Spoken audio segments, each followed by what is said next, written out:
ನಮಸ್ಕಾರ ಸ್ನೇಹಿತರೆ, ಎಲ್ಲರೂ ಹೆಂಗಿದ್ದೀರಿ? ನಮಸ್ಕಾರ ಕರ್ನಾಟಕ, ಎಲ್ಲರೂ ಹೆಂಗಿದ್ದೀರಿ? ಸೊ ಇವತ್ತಿನ ದಿನ ತುಂಬ ಇಂಪಾರ್ಟೆಂಟ್ ಟಾಪಿಕ್ ರೀ. ದಯವಿಟ್ಟು ಈ ವಿಡಿಯೋನ ಶೇರ್ ಮಾಡಿ. ದಯವಿಟ್ಟು ನಿಮ್ಮ ಕಮೆಂಟನ್ನು, ನಿಮ್ಮ ಅನಿಸಿಕೆಗಳನ್ನು ದಯವಿಟ್ಟು ಇಲ್ಲಿ ಕಮೆಂಟ್ನಲ್ಲಿ ಹಾಕಿ. ನನಗೆ ಇವತ್ತು ಅರ್ಲಿ ಮಾರ್ನಿಂಗ್ ನನ್ನ ಸ್ನೇಹಿತರೊಬ್ಬರು ಬೆಂಗಳೂರು ನಾಗರಬಾವಿಯಿಂದ ಒಂದು ಮೆಸೇಜ್ ಕಳಿಸಿದರು. ಮೇಡಮ್, ಒಂದು ಎಪಿಸೋಡ್ ಇದೆ ನೋಡಿ ಅಂತಾನೆ. ಆಮೇಲೆ ಅದು ಏನು ಅಂತಂದರೆ ಡಾಕ್ಟರ್ ಎಸ್ ಅಯ್ಯಂಗಾರ್ ಅಂಥೇಳಿ ಕಲಾ ಮಾಧ್ಯಮ ಚಾನೆಲ್ನಲ್ಲಿದೆ. ಸೊ ಇದನ್ನು ನೋಡಿದೆ, ಅರ್ಲಿ ಮಾರ್ನಿಂಗ್ ಎಪಿಸೋಡ್ 2 ಏನೋ ಅದು. So I saw that. ಅದ್ರ ಮೇಲೆ ಕಮೆಂಟ್ ಕೂಡ ಮಾಡಿದೆ ನಾನು. ಅವ್ರ ಬದುಕು ನಮ್ಮ ಬದುಕು ಆಲ್ಮೋಸ್ಟ್ ಒಂದೇ ಥರನೇ. ಒಂದು ದುಡಿಬೇಕು, ಬೇರೆಯವ್ರಿಗೋಸ್ಕರ ಬದುಕಬೇಕು. ಅಲ್ಲೇನೋ ಮಾಡಿದೆ, ಇಲ್ಲೇನೋ ಮಾಡಿದೆ, ಕಡೆಗೆ ಯಾರೂ ಇಲ್ಲ. ಕಡೆಗೆ ಇನ್ನೇನೋ ಮಾಡಬೇಕು ಅಂತ ಹೊರಟಾಗ ಏನೂ ಸಿಗಲ್ಲ. ಸಿಕ್ಕಿದಾಗ ಹೀಗೆ ಒದ್ದಾಟ. ನನ್ನ ಲೈಫಲ್ಲಿ ನಾನು ನಿಜವಾಗ್ಲೂ ಹೇಳ್ತೀನಿ, I am very fortunate, extremely fortunate. ನನಗಿಂಥ ಒಂದು ಆಪರ್ಚುನಿಟಿ ಸಿಕ್ಕಿದೆ, ನನಗಿಂಥ ಒಂದು ಜಾಗ ಸಿಕ್ಕಿದೆ, ನನಗೆಲ್ರಿಗೂ ಒಂದು ಹೆಲ್ಪ್ ಮಾಡೋ ಆಪರ್ಚುನಿಟಿ ಬಂದಿದೆ ಅನ್ನೋದು ನನಗೆ ಭಾಳ ಸಂತೋಷ ಆಗ್ತಾಯಿದೆ. ದುಡ್ಡಿದೆಯೋ ಇಲ್ವೋ ಅದು ಬೇರೆ ವಿಚಾರ, ಆದರೆ ನಾನು ಮಾಡ್ತಾ ಇರೋದು ಫ್ಯಾಂಟಾಸ್ಟಿಕ್ ಆಪರ್ಚುನಿಟಿ, ಫ್ಯಾಂಟಾಸ್ಟಿಕ್ ಆ್ಯಕ್ಟಿವಿಟಿ. ನನಗೆ ತುಂಬ ಖುಷಿ ಆಗ್ತಾಯಿದೆ. ಈಗ ಆಲ್ಮೋಸ್ಟ್ 20 ಕಂಪ್ನಿಗಳು ಎದ್ದೇಳ್ತಾ ಇದೆ, ಇನ್ನೋವೇಟಿವ್ ಇನಿಷಿಯೇಟಿವ್ಸ್. ಸೊ ಅದಕ್ಕೆ ಬಂದಂಥವರು, ಸಹಾಯ ಮಾಡ್ತಾ ಇರ್ತಕ್ಕಂಥವ್ರು ಬಹಳಷ್ಟು ಜನ ಇದ್ದಾರೆ. I am very happy with that hole initiative. ಇದು ಮುಂದೆ ಶೇರ್ ಮಾಡಬೇಕು ಅಂತ ಅನ್ನಿಸ್ತು, ಹಾಗಾಗಿ ಬಂದಿದ್ದೀನಿ.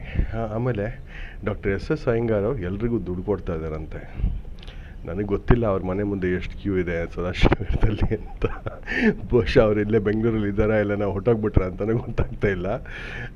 ಪರಮ್ ಅವರು ವೀಡಿಯೋಸ್ನ ಕೊಟ್ಟಿದ್ದಾರೆ. ನನಗೆ ಏನನ್ಸುತ್ತೆ ಅಂತಂದರೆ, ನೋಡಿ, ನಾವು ಇಳಿದಿರತಕ್ಕಂಥ ದೇಶ ಸೇವೆಗೆ ಈಶ ಸೇವೆ ಅಲ್ವಾ? ಸೊ ದೇಶ ಸೇವೆಗೆ ಇಳಿದಾಗ ನಾವೇನು ಮಾಡಬೇಕು, ಒಂದು ರೆಸ್ಪಾನ್ಸಿಬಿಲಿಟಿಯಿಂದ ನಾವು ನಮ್ಮ ಕೆಲಸಗಳನ್ನು ಮಾಡಬೇಕಾಗತ್ತೆ. ಇದೆಲ್ಲರಿಗೂ ನಿಮಗೂ ಒಂದು ಟಿಪ್ಪು, ಡಾಕ್ಟರ್ ಎಸ್ ಅಯ್ಯಂಗಾರ್ ಅವರಿಗೂ ಒಂದು ಟಿಪ್ಪು ನನ್ನ ಕಡೆಯಿಂದ. ಯಾಕಂದರೆ ನಾನು ಸಿಕ್ಕಾಪಟ್ಟೆ ದುಡ್ಡು ಇಟ್ಕೊಂಡು ಲಕ್ಸುರಿ ಸ್ಟೈಲಲ್ಲಿ ಬದುಕಿ ಅದೆಲ್ಲ ಅಸಹ್ಯ ಅಂದ್ಬಿಟ್ಟು ಒಂದು ಸ್ಪೂನು ತೊಗೊಳ್ದಿರ ಮನೆಯಿಂದ ಹೊರಟು ಬಂದಿರೋದು, ಆಯಿತಾ? ಸೊ ಕಳ್ಕೊಂಡು ಇದ್ದೀನಿ. ನನಗೆ ಮೋಸ ಮಾಡಿದವರು ತುಂಬ ಜನ ಇದ್ದಾರೆ. ಹೈದ್ರಾಬಾದಲ್ಲಿ 36 ಕೋಟಿ ಒಬ್ಬ ತಲೆ ಒಳಗೆ ತೊಗೊಂಡದ ಒಂದು ಸಲ. ಇನ್ಯಾರೋ ಇಲ್ಲೇ ಬೆಂಗಳೂರಿನಲ್ಲಿ ಒಂದು 35 ಲಕ್ಷ ಮಾಡ್ದ. ಇನ್ಯಾರೋ ಇನ್ನೊಂದು ಕಡೆಗೆ ಒಂದು 10 ಕೋಟಿ ತೊಗೊಂಡದ. ಹೀಗೆ ಸಿಕ್ಕಾಪಟ್ಟೆ ಹೋಗಿದೆ, ಇಲ್ಲ ಅಂತಲ್ಲ. ರೆಸ್ಪೆಕ್ಟಾಗಿ, ರೆಸ್ಪಾನ್ಸಿಬಲ್ಲಾಗಿ ನಾವು ಬದುಕುವಂಥದ್ದು ನಮ್ಮ ಕರ್ತವ್ಯ. ಇವತ್ತಿನ ದಿನ ಭಾರತ ಭಾಳಷ್ಟು ತೊಂದರೆಗಳನ್ನು ಅನುಭವಿಸ್ತಾ ಇದೆ. ನಮ್ಮಲ್ಲಿ ಸ್ಕಿಲ್ ಇಲ್ಲ. ಸೈಂಟಿಸ್ಟ್ಗಳು ಈ ಥರ ಬಂದು ದುಡ್ಡನ್ನು ವಿಲೇವಾರಿ ಮಾಡ್ತಕ್ಕಂಥವ್ರು ಎಚ್ಚೆತ್ಕೋಬೇಕು. ಇದು ನಾವು ತುಂಬ ಹುಷಾರಾಗಿ ನಮ್ಮ ಭಾರತವನ್ನು ಮತ್ತೆ ಕಟ್ಟಬೇಕಾಗಿರ್ತಕ್ಕಂಥ ಪರಿಸ್ಥಿತಿ ಬಂದಿದೆ ಇವತ್ತು ನಮ್ಮಗಳ ಸಹಾಯ ಇಲ್ಲದೇ ಇದ್ದರೆ ಭಾರತ ಮೇಲೆ ಎದ್ದೇಳಲ್ಲ. ನಾವುಗಳು ಹೊರಗಡೆ ನೋಡಿದ್ದೀವಿ, ಎಲ್ಲ ಅರ್ಥ ಮಾಡ್ಕೊಂಡಿದ್ದೀವಿ, ಎಲ್ವೂ ಗೊತ್ತು ನಮಗೆ. ನಾವು ಯಾತಕ್ಕೆ ಇಂಥ ಒಂದು ದುಡ್ಡನ್ನು ಹಂಚ್ಬಿಟ್ಟು ಅಲ್ಲೆಲ್ಲೋ ಹೋಗಿ ನನಗೆ ನಾಗಲ್ಲಪ್ಪ ರಾಮಕೃಷ್ಣ ಅಂತ ಇರೋವಂಥದ್ದು ನನಗೂ ಬರುತ್ತೆ. ನಾನು ಅಯ್ಯಂಗಾರೇನೆ. ನಾನು ನಮ್ಮ ರಿಲೇಟಿವ್ನು, ಒಂದು ದೂರದ ರಿಲೇಟಿವ್ಸು ಡಾಕ್ಟರ್ ಜಯಲಲಿತಾ ಅಂತಲೂ ಹೇಳ್ತಾರೆ, ಹೌದು. ಆದರೆ ನಾನು ಹೇಳ್ತಕ್ಕಂಥದ್ದು ತುಂಬ ಇಂಪಾರ್ಟೆಂಟು. ಇದು ಇಲ್ಲಿರ್ತಕ್ಕಂಥ ಅಪ್ಸ್ಕಿಲ್ಲಿಂಗ್ ಇಶ್ಯೂಸ್. ಭಾರತ ವಿಲ ಅಂತ ಒದ್ದಾಡ್ತಾ ಇದೆ ನೋಡಿ. ದಯವಿಟ್ಟು ಅದನ್ನೊಂದು ನಂಬರ್ 1 ಟಾಪಿಕ್. ನಿಮ್ಮ ಕಡೆಯಿಂದ ಏನಾಗುತ್ತೆ ಅದನ್ನು ಅಪ್ಸ್ಕಿಲ್ ಮಾಡಿ. ನನ್ನ ಕೆಲಸ ನಾನು ಮಾಡ್ತಾಯಿದ್ದೀನಿ. ಅತಿ ದೊಡ್ಡ ಮ್ಯೂಸಿಯಮ್ನ ನಾನು ಕಟ್ಟಬೇಕು ಅಂತ ಕೆಲಸ ನಡೀತಾ ಇದೆ ಅಲ್ಲಿ.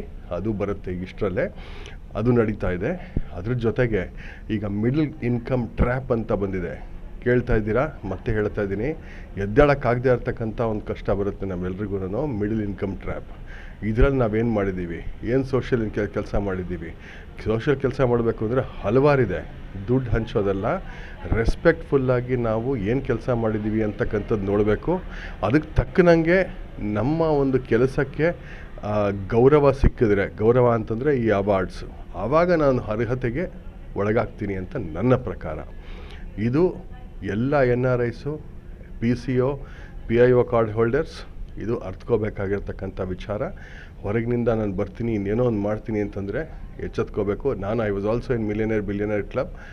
ನನಗೆ ಯಾವುದು ಇದು ಹೊಸದಲ್ಲ. And I know I have seen that kind of a life. I have even flown aircraft, I have designed aircraft in Germany. Okay, so ಇದು ನಮ್ಮ ಒಂದು ವಿಚಾರ. ಇದನ್ನು ಓಪನ್ ಆಗಿ ಎಲ್ರಿಗೂ ಮುಂದೆ ಹೇಳ್ತಾ ಇದ್ದೀನಿ. ಮತ್ತು ಇನ್ನೊಂದು ದೊಡ್ಡ ರಿಕ್ವೆಸ್ಟ್ ಇದೆ ನನಗೆ, ನಿಮ್ಮೆಲ್ರಿಗೂ, ದಯವಿಟ್ಟು ಹೋಗಿ ಇಂಥ ದುಡ್ಡನ್ನು ತೊಗೋಬೇಡಿ. ಅವರಿಗೆ ಡೈರೆಕ್ಟ್ ಮಾಡಿ ಈ ಥರ ಯಾವ ಥರ ಮಾಡಬೇಕು ಅಂತ. ಅವರೇನೋ ಸುಮ್ಮನೆ 30,000 ರೂಪಾಯಿ ಕೊಟ್ಬಿಡ್ತೀನಿ ಅಂತಂದರೆ ದಯವಿಟ್ಟು ತೊಗೊಳಕ್ಕೆ ಹೋಗಬೇಡಿ. ಇದನ್ನು ಅವ್ರಿಗೆ ಹತ್ರ ಹೇಳಿಬಿಟ್ಟು ಹೇಗೆ ಭಾರತನ ರೀಶೇಪ್ ಮಾಡಬೇಕು ಅಂತ ಅವ್ರಿಗೆ ಕೆಲಸ ಮಾಡಲಿಕ್ಕೆ ಹೇಳಿ. ಆಗದೆ ಆದರೆ ಬೇರೆಯವರಿಗೆ ಅದನ್ನು ಡೈರೆಕ್ಟ್ ಮಾಡಿಸಿ ಅವರಿಗೆ ಕಳಿಸಿ, ಅದನ್ನು ರೆಸ್ಪೆಕ್ಟ್ಫುಲ್ಲಾಗಿ ಅವ್ರು ಕೆಲಸ ಮಾಡಲಿ. ನನ್ನ ಹತ್ರ ಕಳಿಸ್ಬೇಡಿ, ನನಗೆ ಬೇಡ ಇಂಥವ್ರು, ಖಂಡಿತ ಬೇಡ. ಸೊ ಅವ್ರು ಬಂದು ಜೊತೆಗೆ ಕೆಲಸ ಮಾಡ್ತೀನಿ ಅಂತಕ್ಕಂಥವ್ರು ತುಂಬ ಜನ ಇದ್ದಾರೆ. Daily I meet with millionaires, billionaires ಎಲ್ಲರೂ ಬರ್ತಾರೆ. ಯಾರ ಹತ್ರ ₹1 ನಾನು ಕೇಳಲ್ಲ. ನನಗೆ ಅಂಥ ಒಂದು ಲೈಫ್ ಬದುಕಿಲ್ಲಿ ಬಂದಾಗ ₹1 ಇರಲಿಲ್ಲ ನನ್ನ ಹತ್ರ. ನಾನು ಹೇಳ್ತಾ ಇದ್ದೀನಿ, ₹1 ಇರಲಿಲ್ಲ. ಬೆಂಗಳೂರಿಗೆ ಬಂದಾಗ ನಮ್ಮ ತಂದೆ ತಾಯಿ ನನಗೆ ಪಾಠ ಕಲಿಸಿದ್ರು ರೀ. ₹100 ಒಂದು ದಿನಕ್ಕೆ ಕೊಡ್ತಾಯಿದ್ರು. ಮೈಸೂರಿನಿಂದ ಹೋಗಿ ಬೆಂಗಳೂರಿಗೆ ವಾಪಸ್ ಬಾ ಅಂತ. ₹100 ನಾನು ಇಡೀ ದಿನ ಇನ್ಕ್ಲೂಡಿಂಗ್ ಫುಡ್ ಮ್ಯಾನೇಜ್ ಮಾಡಿದ್ದೀನಿ ನಾನು. ಇದು ನನ್ನ ನಿಮಗೆ ನಾನು ಶೇರ್ ಮಾಡ್ತಾಯಿದ್ದೀನಿ. ನನ್ನ ಪಾಠ ಕಲ್ತಿರೋದು ತುಂಬ ಇದೆ. ಎಲ್ಲೋ ಹೋಗ್ತೀನಿ, ಲೆಕ್ಚರ್ ಕೊಡ್ತೀನಿ, ಅವರೇ ಕವರಲ್ಲಿ ಕೊಟ್ಟರೆ ಸರಿ, ಇಲ್ಲ ನಾನು ₹1 ಕೇಳಲ್ಲ. ಇವತ್ತಿನ ದಿನ ನಾನು ಫ್ರೀಯಾಗಿ ಕೊಟ್ಟೆ ಅಂತ ಹೇಳಬಾರ್ದು. ಕೊಟ್ಟಿದ್ದವ್ರಿಗೆ, ಇನ್ನೊಬ್ಬರಿಗೆ ಸೋಷಿಯಲ್ ಸರ್ವಿಸ್ ಮಾಡಿದವ್ರಿಗೆ ಗೊತ್ತಾಗಬಾರ್ದು. ಅದು ದಾನ ಅಂತಂದರೆ. Giving is a joy, giving is not something a pride that I want to tell it to somebody. ಇದೆಲ್ರಿಗೂ ನೆನಪಿರಲಿ. ನಾನು ಇದೊಂದು ಸಣ್ಣ ವಿಡಿಯೋ, ಇದೊಂದು ದೊಡ್ಡ ಲೈಫ್ ಸ್ಟೋರಿ, ಲೈಫ್ ಇನ್ಫಾರ್ಮೇಷನ್. ಎಲ್ರಿಗೂ ಈ ಒಂದು ಇನ್ಫಾರ್ಮೇಷನ್ನ ಮುಟ್ಸೋಣ ಅಂಥೇಳಿ ನಾನು ಬರ್ತಾಯಿದ್ದೀನಿ. ಸೇರಿಕೊಂಡು ಎಲ್ಲರ ಜೊತೆಗೆ ಕೆಲಸ ಮಾಡೋಣ, ದೇಶ ಕಟ್ಟೋಣ, ಅದು ಬೇರೆ ವಿಚಾರ. ಆದರೆ ಈ ಥರ ದುಡ್ಡನ್ನು ಪೂಲ್ ಮಾಡಬೇಡಿ, ದುಡ್ಡು ತೊಗೋಬೇಡಿ. ಅದು ಕೂತು ತಿಂದರೆ ಕೊಪ್ಪರಿಗೆ ಹಣನೂ ಸಾಲಲ್ಲ. ಇವತ್ತಿನ ದಿನ ಏನೋ ನಿಮಗೆ ಸಾಲೋದಕ್ಕೋ ಇನ್ನೇನಕ್ಕೋ ತೀರೋಗುತ್ತೆ. ಆದರೆ ನಾಳೆ ದಿನ ನಿಂತ್ಕೊಳ್ಳಲ್ಲ. ನಾಳೆ ದಿನಕ್ಕೆ ನಾವು ಬೇರೆಯೇ ಬೇಕಾಗತ್ತೆ. ಇವತ್ತು ದೇಶ ಏನಿದೆ ಅದನ್ನು ನೋಡೋಣ. ದಯವಿಟ್ಟು ಎಲ್ಲರೂ ಜೊತೆಗೂಡಿ ಜೊತೆ ಕೆಲಸ ಮಾಡಿ. ಇನ್ನಷ್ಟು ಜನ ಬನ್ನಿ, ಇಂಥ ವೀಡಿಯೋಸ್ ನೋಡಿ, ನಿಮ್ಮ ಒಂದು ಕಾರ್ಖಾನೆಗಳನ್ನು ಕಟ್ಟಿ. ಭಾಳಷ್ಟು ಐಡಿಯಾಸ್ ಇದೆ, ಭಾಳಷ್ಟು ಇನೋವೇಷನ್ಸ್ ಇದೆ. ಬನ್ನಿ, ನಿಂತ್ಕೊಳ್ಳಿ. ನಿಮ್ಮ ಹತ್ರ ಇಲ್ಲದೆ ಆದರೆ ನನ್ನ ಹತ್ರ ಇದೆ, ನನ್ನ ಹತ್ರ ಪ್ರೊಫೆಸರ್ಸ್ ಇದ್ದಾರೆ, ನನ್ನ ಹತ್ರ ಎಲ್ಲ ಆಪರ್ಚುನಿಟೀಸು ಇದೆ. ದಯವಿಟ್ಟು ಬನ್ನಿ, ನಿಂತ್ಕೊಳ್ಳಿ ಅಂತ ನಾನು ಕೇಳ್ಕೊತ ಕಳಕಳಿಯ ಮನವಿ ಮುಖಾಂತರ ಈ ಒಂದು ವಿಡಿಯೋನ ಮುಗಿಸ್ತಾ ಇದ್ದೀನಿ. ನಮಸ್ಕಾರ, ಶುಭ ದಿನ. ಆಮೇಲೆ ಎಲ್ರಿಗೂ ಒಳ್ಳೆಯದಾಗಲಿ. Thank you.